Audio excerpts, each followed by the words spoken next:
What's up mga kalalab? So ayan, kasama ko ang aking love at pinsan niya.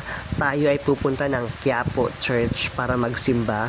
So ngayon ay pababa na kami para sumakay ng ferry kasi sa Pasig River tayo dadaan. In all fairness, habang nakasakay kami dito sa ferry, wala kaming naamoy na mabaho o malansang amoy sa Pasig River. Ang perfect. Thank you very much for taking care of Pasig River. At pagdating natin sa Quinta, Manila, ay dumiretso tayo sa Jolly Dadas. Isa sa pinakamatagal na magbebenta ng palabok dito sa Quinta, Manila. So para sa kanilang palabok, 10 out of 10 kasi napaka-perfect talaga ng kanilang palabok, walang halong eme. Ang perfect ng lasa, sulit yung 80 pesos na ibinayad namin per order. At talaga namang nag-enjoy ako sa palabok na ito. Kita niyo naman, ubos ko ang aking palabok. At first time ko kumain ng walang kanin kasi makanin talaga ako. At sobrang enjoy din yung aking mga kasama sa pagkain ng kanilang palabok. So, yun lamang guys. Next stop natin ay ang Quiapo Church.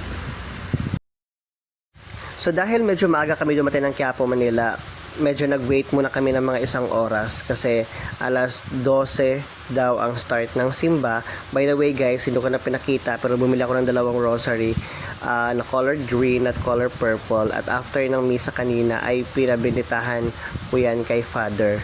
So hindi ko na pinakita sa video, nakalimutan ko, medyo na-overwhelmed yata ako. So after ng simba ay bumuhos ang ulan. Ayan, bumuhos ang ulan.